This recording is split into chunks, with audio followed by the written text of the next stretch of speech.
دعاؤں کی چھتری۔ میں عید کے بعد ہجر و فراق کی اداس چادر میں لپٹا شہر خاموشہ میں داخل ہوا۔ آسمان سرمئی بادلوں سے سرما رنگ ہو رہا تھا۔ قبرستان میں داخل ہوتے ہی شاید زخم کا منہ پھر سے کھل گیا تھا۔ غم اداسی کی ٹیسیں تھمنے میں نہیں آ رہی تھیں۔ میری کیفیت اس شعر کی مانند ہو رہی تھی۔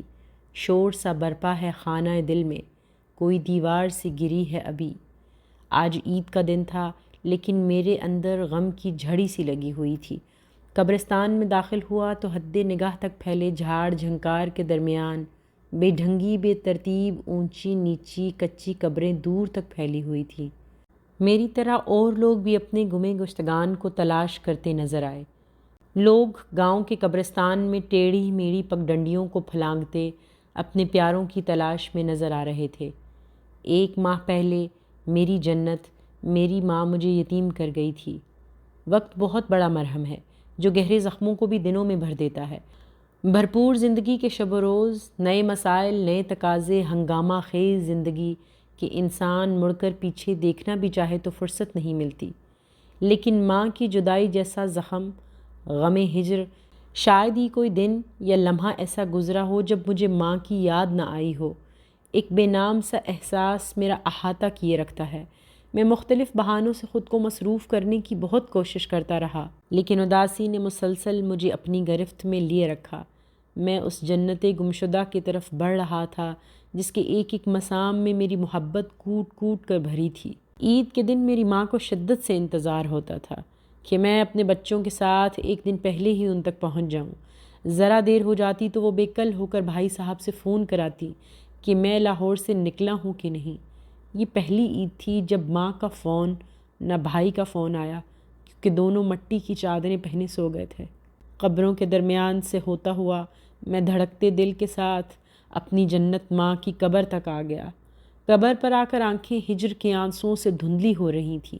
میں معصوم بچے کی طرح ماں کی قبر کا طواف کر رہا تھا، کبھی سرہانے، کبھی دائیں، کبھی بائیں گھوم رہا تھا۔ میں اس معصوم بچے کی طرح تھا جس کی جنت اس سے بچھڑ گئی ہو اور اس کا ننھا معصوم دماغ شل فالجی کیفیت کا شکار ہو کہ وہ کیا کرے۔ میں اس اضطراری حالت میں ماں کی قبر کا طواف کرتے کرتے آخر پائنتی کی طرف اس نیت سے آ گیا کہ ماں کے قدموں میں جنت ہے۔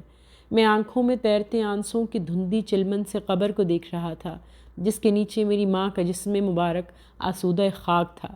میں نے دعا کے لیے ہاتھ اٹھائے لیکن زبان فالج کا شکار اور الفاظ ہوا میں تحلیل ہو کر رہ گئے۔ بار بار ہونٹوں کو حرکت دینے کی کوشش کر رہا تھا لیکن میں بے بسی کا مجسمہ بنا کھڑا تھا۔ پھر جسم بے جان سا ہونے لگا تو میں پائنتی کی طرف بیٹھ گیا۔ قبر پر ہاتھ رکھا تو ایک گونج سی میرے اندر گونجنے لگی۔ آسماں تیری لحد پر شبنم افشانی کرے، سبزۂ نو رستہ اس گھر کی نگہبانی کرے۔ پچھلے 1 ماہ سے ہجر و فراق کا سمندر جس میں دن رات میں غوطے لگا رہا تھا وہ کروٹیں لے کر میرے رخساروں کو بھگونے لگا۔ میں نے ماں کے قدموں پر ہاتھ رکھا تو میری اداس روح کے عمیق ترین گوشوں میں آسودگی کے چلمن کھلنے لگے۔ محبتوں، شفقتوں اور دعاؤں کا یہ عظیم باب فضیلت بند ہو گیا تھا، لیکن ماں کی یاد کے شگوفے باطن کے کرب کو کم کرنے لگے۔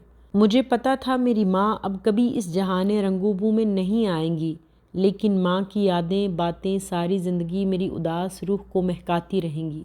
زندگی اور موت کا کھیل ازل سے ابد تک جاری رہے گا، لیکن جانے والوں کی کسک ساری عمر متاثرین کو تڑپاتی رہے گی۔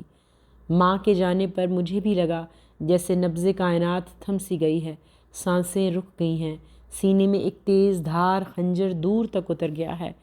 کتنی دیر میں بے جان ساکت بت کی طرح بے حس و حرکت بیٹھا رہا۔ مجھے یقین ہی نہیں آ رہا تھا کہ میرے سر پر سے سایہ فگن دعاؤں کی چھتری اب اتر گئی ہے۔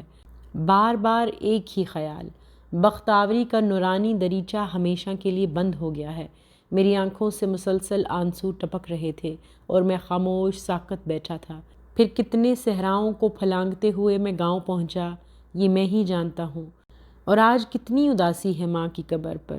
پھر دل میں خیال سا آیا، میں نے اپنے دونوں ہاتھ ماں کی قبر پر رکھے، آسمان کی طرف دیکھا اور آہ نکلی، اے میرے رب، میری ماں کی قبر کو اس نور سے بھر دے، وہ مقام عطا کر جو تو اپنے بندگان خاص کو عطا کرتا ہے۔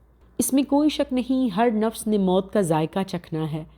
حق تعالیٰ کے اس متعین ضابطے سے کسی کو استثنا نہیں ہے، لیکن میری ماں تو ان لوگوں میں شامل تھیں جو دھرتی پر بوجھ نہیں تھیں۔ ساری زندگی قرآن مجید سے عشق اور تلاوت کی، جب سے ہوش سنبھالا کوئی نماز قضا نہ کی۔ بیماری کی آخری ایام اور یاداشت کی کمی کی وجہ سے بار بار جائے نماز پر نماز کے لیے کھڑی ہو جاتی، کیونکہ ساری زندگی نماز کی عادت جو پڑی تھی۔ لیکن موت ایک اٹل حقیقت ہے، ہر ذی روح کو آخر یہاں آ کر واپس جانا ہے۔ یہ ایسا آئین فطرت ہے کہ اس میں ترمیم کی جرت کسی کو نہیں ہے۔ بوریا نشین سے شاہان تخت نشین تک کوئی نہیں جو دستے اجل سے بچا ہو۔ آج تک اس بزم جہاں میں کوئی بھی ایسا نہیں آیا جسے دستک دینے والے فرشتے نے متعین وقت سے زیادہ ایک بھی لمحے کی مہلت دی ہو۔ جب سے میری جنت ماں بھرا میلہ چھوڑ کر اتنی دور چلی گئی ہے کہ آواز بھی دیں تو نہیں دے سکتے، جب سے گئی ہیں میری پیٹھ ننگی خالی ہو گئی ہے۔ گاؤں کا خیال، ان کا گھر، کمرہ، سونا آنگن، ہر چیز اداسی میں لپٹ گئی ہے۔ ان کی جدائی کا احساس انگارے کی طرح دل پر دھرا ہے۔ ہر رات سونے سے پہلے آہیں بھر کر کروٹیں لے کر سونے کی کوشش کرتا ہوں۔ میرے اندر ہجر کی سلگنے والی آگ ٹھنڈی نہیں ہو رہی تھی۔ خانہ دل میں شور سا مچا ہوا تھا، جیسے ہر گزرتے لمحے کے ساتھ کوئی دیوار سے گر رہی ہو۔ یہ ہمارا عقیدہ ہے کہ موت کا وقت مقرر ہے، جس نے آنا ہی آنا ہے، کیونکہ رب کائنات کا فرمان ہے کہ ہر شخص نے موت کا ذائقہ چکھنا ہے۔ اس عقیدے سے انحراف کسی مسلمان کو بھی زیب نہیں دیتا۔ لیکن ماں کا وہ رشتہ ہے کہ ہر بچہ یہ سمجھتا ہے کہ خزاں کے ہاتھ اس پھول تک کبھی نہیں پہنچیں گے۔ ماں سدا بہار پھول کی طرح ہمیشہ تر و تازہ مہکتی رہیں گی، لیکن پھر موت آ جاتی ہے۔ کتنی مشکل زندگی ہے، کس قدر آسان ہے موت۔ گلشن ہستی میں ماند نسیم ارزاں ہے موت۔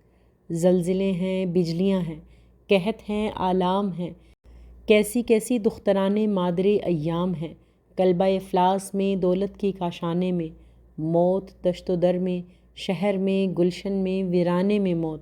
آج سے 30 سال پہلے جب نوکری کے لیے میں نے گاؤں چھوڑا تو محنت و مشقت اور تگ و دو ایک دشت بے امان تھا۔ میری زاد رہ میں صرف ایک پوٹلی تھی جس میں میری ماں کی دعائیں تھیں اور بڑا آدمی بننے کا خواب۔ ماں کی دعاؤں کی چھتری زندگی کے طویل سفر میں میرے سر پر ہر وقت موجود تھی۔ میری زندگی کی کامیابیاں ماں کی دعائیں تھیں، جو کھاد کا کام کر کے میری زندگی کے گلشن کو مسلسل شاداب بنائے جا رہی تھی۔ میں زندگی کی دوڑ میں اس اعتماد کے ساتھ کامیابی کی سیڑھیاں چڑھتا رہا کہ میرے دائیں بائیں دعاؤں کی فوج تھی، جو ہر وقت ہر مشکل سے مجھے نکالتی تھیں۔ جب سے ماں جی گئی ہیں لگتا ہے کمر ننگی ہو گئی، دعاؤں کی چھتری کھو گئی ہے۔ دعاؤں اور نور کا حصار تھا جو ختم ہو گیا۔ آج عید کے دن میں ماں کی قبر پر پائنتی کی طرف بیٹھا، ان کے پاؤں پکڑے بیٹھا تھا۔ اس غم سے جان نکل رہی تھی کہ کانوں میں سرگوشی سی ہوئی۔